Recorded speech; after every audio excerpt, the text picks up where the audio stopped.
Assalamualaikum warahmatullahi wabarakatuh. Perkenalkan, kami dari kelompok 7 yang berisikan Safira Fika Amanda, Duna Destiara, Ruli Erhandi, Vina Wulandari, dan Salma Abida Faiza. Pada kesempatan kali ini, kami akan mempresentasikan mengenai analisis data Twitter dengan permasalahan binary class classification dan pendeteksian topik. Next. Yang pertama ada analisis data eksploratif. Mendapatkan tweet dengan nilai retweet tertinggi. Berdasarkan output code Python di atas, dapat kita lihat bahwa nilai tweet dengan retweet tertinggi adalah sebanyak 2005 kali, dengan isi tweetnya sebagai berikut. Next. Lalu ada mendapatkan tweet dengan nilai likes tertinggi. Berdasarkan output code Python di atas, dapat kita lihat bahwa nilai tweet dengan likes tertinggi adalah sebanyak 7.986 likes, dengan isi tweet sebagai berikut.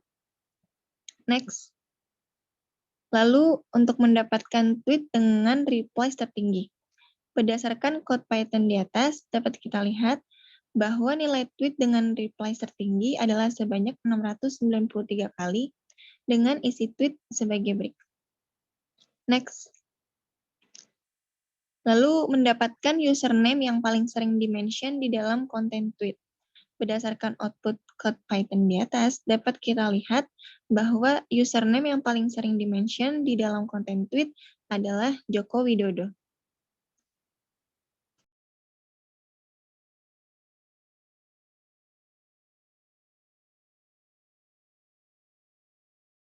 Selanjutnya akan dijelaskan oleh rekan saya, Vika. Ya, untuk menampilkan top 10 kata menggunakan unigram, bigram, dan trigram dalam bentuk word cloud dan bar chart. Untuk output code Python-nya bisa dilihat di samping. Dapat kita lihat top 10 kata dalam unigram yang muncul pada data adalah sebagai berikut.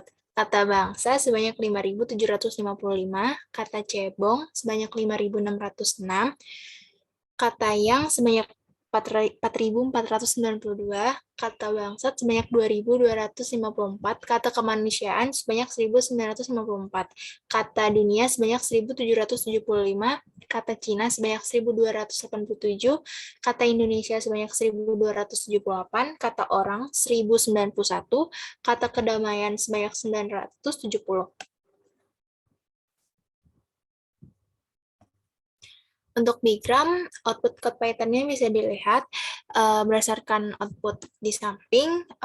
Untuk top 10 kata dalam bigram yang muncul pada data adalah kata cebong bangsat sebanyak 829, kata generasi penerus sebanyak 750, kata penerus bangsa sebanyak 713, kata anak bangsa sebanyak 4016, kata bahasa Indonesia sebanyak 360, kata cebong sebanyak 339, kata rajin beribadah sebanyak 363, kata kedamaian dunia sebanyak 301, kata bangsat bangsa sebanyak 247, kata bangsa Cina sebanyak 244. Untuk trigram, dapat dilihat pada output code Python-nya. Di samping top 10 kata dalam trigram yang muncul pada data, yaitu ada kata generasi penerus bangsa sebanyak 639, kata melaksanakan ketertiban dunia sebanyak 151, kata ketertiban dunia berdasarkan kata itu ada sebanyak 91, kata perdamaian abadi keadilan sebanyak 90, kata mengubah takdir dunia sebanyak 88, kata abadi keadilan sosial sebanyak 87, kata kemerdekaan perdamaian abadi sebanyak 87, kata pemenang dunia kedamaian dunia kasih sebanyak 85, kata berdasarkan kemerdekaan perdamaian sebanyak 84, kata pemecah belah bangsa sebanyak 82. Untuk vektorisasi atau feature extraction, term frekuensi atau TF adalah sebuah pembobotan pada suatu kata di dalam suatu dokumen, di mana pembobotan tersebut berdasarkan seberapa seringnya suatu kata muncul. Term frekuensi inverse document frequency atau TF-IDF merupakan sebuah statistik yang bertujuan untuk melihat seberapa penting dan berarti sebuah kata di dalam sebuah dokumen yang dianalisis sekaligus melihat keterkaitan antara satu kata dengan kata yang lainnya di dalam dokumen yang sama. Penilaian seberapa pentingnya sebuah kata akan dilihat seberapa sering sebuah kata muncul di dalam suatu dokumen. Selain itu, secara rasional, sebuah TF-IDF ditentukan dengan yaitu kata-kata yang paling sering muncul di dalam suatu dokumen dan memiliki relevansi dengan dokumen tersebut. Kedua, suatu kata yang paling sering muncul pada beberapa dokumen untuk mencari dokumen yang benar. Dengan penjelasan tersebut, dapat disimpulkan bahwa TF-IDF merupakan sebuah skor penilaian yang dapat diaplikasikan pada setiap dokumen. Selanjutnya akan dijelaskan pada Vina.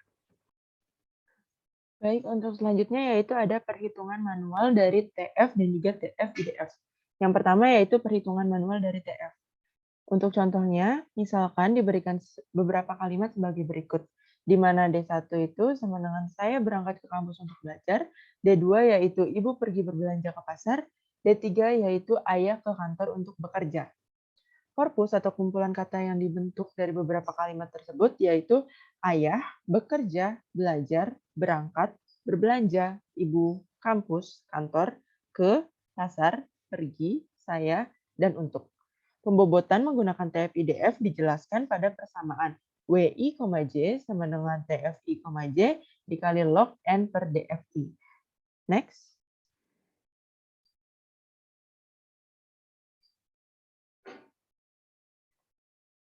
Untuk keterangannya, di mana TFI, J itu sama dengan banyaknya kata I pada dokumen KJ. Untuk N yaitu total dokumen dan DFI merupakan banyaknya dokumen yang mengandung kata ke I. Misalkan kita ingin menghitung bobot pada kata berangkat pada kalimat pertama. Karena kata berangkat muncul hanya satu kali pada dokumen pertama, maka perhitungan bobot kata berangkat menjadi W berangkat, D1 sama dengan 1 dikali log 10 3 per 1. Di mana untuk log 10 3 per 1 menghasilkan 0,477 dan untuk bobot dari kata berangkat pada kalimat pertama yaitu 0,477. Next.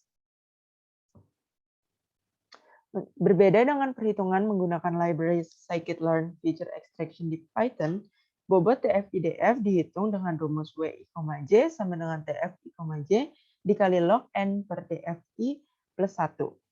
Ide dari menambahkan nilai plus 1, yaitu kata yang muncul di setiap dokumen tidak sepenuhnya diabaikan.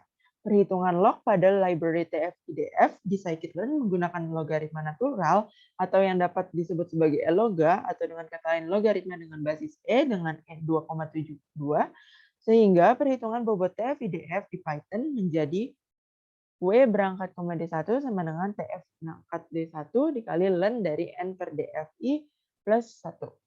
Kita selesaikan untuk ln N per DFI plus 1, di mana menghasilkan 2,098, dan untuk bobot dari kata berangkat pada kalimat pertama menggunakan TF-IDF di Python, yaitu 2,098. Next. Dalam TF-IDF vectorizer terdapat beberapa parameter untuk diatur, seperti smooth IDF dan norm. Jika kita pilih smooth IDF sama dengan true, maka perhitungan bobotnya menjadi WI, J sama dengan TFI, J dikali log N plus 1 per DFI plus 1 plus 1. Oleh karena itu, kalau kita menggunakan rumus di atas untuk kata berangkat pada kalimat pertama, menjadi 1 dikali ln 3 plus 1 per 1 plus 1 plus 1. Sehingga menghasilkan untuk yang di dalam kurung, yaitu menghasilkan nilai 1,6931, dan untuk pembobotan dari kata berangkat di kalimat pertama menggunakan TF-IDF vectorizer dengan smooth IDF sama dengan true, yaitu 1,6931. Next. Lalu untuk perhitungan pada Python, outputnya ada di sebelah kiri gambar. Berdasarkan kedua evaluasi, terlihat bahwa hasil modelingnya berbeda. Parameter C pada teori TF kurang bagus dibandingkan pada teori TF-IDF. Terlihat juga pada hasil lainnya bahwa dengan menggunakan teori TF menghasilkan hasil yang sedikit berbeda dengan teori TF-IDF. Hal ini dapat dikatakan jika hasil modeling akan mendapatkan hasil yang bagus jika menggunakan teori TF-IDF. Next. Untuk selanjutnya akan dilanjutkan oleh Ruli Ahan. Oke, selanjutnya ada topik detection. Next. dalam analisis cluster ada beberapa algoritma yang bisa digunakan oleh peneliti seperti K-means. Selain algoritma K-means, algoritma yang banyak digunakan dalam clustering adalah Fujita-means atau FCM, yaitu metode cluster di mana tiap titik data berdasarkan derajat keanggotaan. Metode ini mampu menangani data outlier lebih baik dari K-means dan mengelompokkan data yang tersebar secara tidak teratur. Cara kerja dari algoritma Fujita-means atau FCM adalah mencari nilai pusat data dari kumpulan data yang ada. Nilai pusat data yang telah dihasilkan dipergunakan sebagai acuan ketentuan klaster tersebut dikategorikan sebagai klaster jenis apa. Langkah selanjutnya adalah menghitung derajat keanggotaan setiap data. Derajat keanggotaan setiap data merupakan implementasi dari jarak data tersebut ke nilai pusat klaster yang telah dihitung. Derajat keanggotaan dari setiap data dipergunakan untuk mengetahui data tersebut cenderung masuk ke klaster jenis apa. Next. Oke, di sini di sebelah kiri terdapat algoritma Fujita-means. Algoritma Fujita-means merupakan soft clustering yang bekerja dengan menetapkan titik data dengan keanggotaan ke setiap cluster berdasarkan jarak antar titik data dan pusat cluster sehingga menjadi hard cluster. Untuk kelebihannya itu dapat melakukan clustering dengan banyaknya huruf-huruf secara bersamaan, baik digunakan pada permasalahan nonlinear. Untuk kekurangannya itu sulit untuk menentukan parameter yang akurat. Next. Nah, selanjutnya itu perhitungan manual Fujita-means. Dari data di atas, sebelum pengolahan data perlu adanya penentuan beberapa parameter seperti di bawah ini. Yang pertama itu jumlah cluster yang akan dibuat sebanyak 3. Yang kedua itu untuk pangkat yang akan digunakan yaitu pangkat 2, dan yang ketiga itu batas maksimum dari iterasi yang akan dilakukan yaitu sebanyak 100 iterasi. Iterasi akan selesai atau berhenti ketika selisih nilai mutlak dari PN-1 kurang dari error terkecil yaitu sebesar 0,0001. Selanjutnya yaitu mencari nilai keanggotaan untuk 3 klaster, namun setiap baris ketika dijumlahkan harus menghasilkan 1. Nilai keanggotaan dari ketiga klaster tersebut disajikan sebagai berikut. Next. Dari nilai keanggotaan pada slide sebelumnya, selanjutnya akan memperoleh nilai mu kuadrat keanggotaan dengan mengkuadratkan nilai-nilai dari keanggotaan klaster. Kemudian untuk memperoleh mu kuadrat klaster 1 hingga mu kuadrat klaster 3 dengan mengalihkan semua data dengan masing-masing mu keanggotaan yang sudah diperoleh. Kemudian dari nilai-nilai mu di atas akan diperoleh nilai pusat klaster pada slide berikutnya. Next.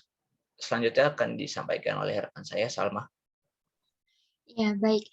Selanjutnya di sini untuk mencari pusat klaster, ketika tadi kita sudah menemukan mu kuadrat dan mu kuadrat X1, X2, dan X3, kemudian itu akan dikalikan kepada mu kuadratnya. Nah, akan diperoleh nantinya pusat klaster ini.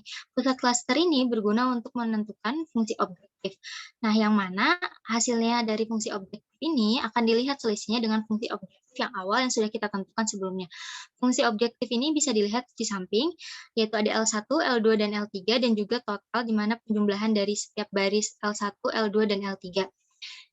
Dari fungsi objektif ini, totalnya yaitu 14,42, di mana P1 dikurangi P0-nya ini masih kecil daripada error kecilnya, yaitu 0,0001. Sehingga belum memenuhi kriteria pemberhentian iterasi. Untuk melanjutkan iterasi, perlu dicari matriks partisi U-nya. Perhitungan untuk mencari matriks partisi U ini mirip dengan perhitungan pada fungsi objektif, yang membedakannya hanya pada pangkatnya saja. Di mana pada fungsi objektif ini dipangkatkan dengan mu kuadrat, sedangkan pada perhitungan matriks partisi U ini dipangkatkan oleh min 1. Selanjutnya, hitung masing-masing L1, L2, dan L3, kemudian dibagi dengan LT, di mana LT ini merupakan hasil penjumlahan dari masing-masing data pada matriks partisi U. Next. Nah, di sini ada hasil dari L1, L2, dan L3, kemudian untuk mengganti keanggotaan klaster untuk iterasi selanjutnya yaitu dengan L1 dibagi LT, L2 dibagi LT, L3 dibagi LT. Pada kasus ini akan melakukan iterasi sebanyak 19 kali untuk memenuhi kriteria pemberhentian iterasi. Next. Nah, tabel di samping ini diperoleh dari nilai matriks partisi U pada iterasi ke-19, yang kemudian dari masing-masing L1, L2, dan L3 ini dicari maksimum sebagai perwakilan klaster, di mana ketika maksimumnya ada di L1 maka diberikan label 0, maksimum di L2 diberikan label 1, dan maksimum di L3 diberikan label 2. Kemudian kita akan memperoleh klaster 0 itu ada bulan Mei, Juli, dan Agustus. Klaster 1 ini ada Maret, April, Juni, dan September. Klaster 2 ini ada Januari, Februari, dan Oktober. Berdasarkan hasil analisis, diperoleh kesimpulan penjualan terendah terdapat pada klaster 0, yaitu pada bulan Mei, Juli, dan Agustus. Sedangkan penjualan terbanyak terdapat pada klaster 1 yang terdiri dari bulan Maret, April, Juni, dan juga September. Next. Nah, kemudian di sini ada classification. Pada classification ini terdapat algoritma Niels-Neighbor. Algoritma Niels-Neighbor ini adalah salah satu algoritma supervised learning yang paling sederhana dan telah dipelajari dengan baik dalam bidang pattern recognition. Dalam sahabat akhir. Meskipun Niels-Neighbor tidak sepopuler saat pertama kali muncul, algoritma ini tetap masih banyak digunakan dan setidaknya algoritma Niels-Neighbor ini dapat dijadikan sebagai pertimbangan untuk menjadi dasar tolak ukur ketika ingin membangun model yang lebih kompleks. Secara teori, algoritma ini juga dikenal sebagai KNN, yaitu adalah pengklasifikasian supervised learning non-parametrik, yang menggunakan kedekatan untuk membuat klasifikasi atau prediksi tentang pengelompokan data individualnya. Next. Dalam kasus klasifikasi, pengaplikasian paling sederhana dari model KNN adalah untuk memprediksi label kelas target sebagai label kelas yang paling sering direpresentasikan di antara sejumlah K contoh training untuk query yang diberikan. Dengan kata lain, label kelas dapat dipertimbangkan sebagai modus dari label pelatihan K atau hasil dari suara mayoritas. Perhatikan bahwa di literatur, klasifikasi KNN sering digambarkan sebagai pemungutan suara mayoritas. Istilah suara mayoritas ini cukup disayangkan karena biasanya mengacu pada nilai referensi yang lebih besar dari 50% untuk pengambilan data keputusannya. Dalam kasus prediksi biner, yaitu masalah klasifikasi dua kelas, selalu ada mayoritas atau seri. Karena itu, suara mayoritas juga secara otomatis merupakan suara yang pluralitas. Sekian dari kelompok kami, kurang lebihnya mohon maaf. Wassalamualaikum warahmatullahi wabarakatuh.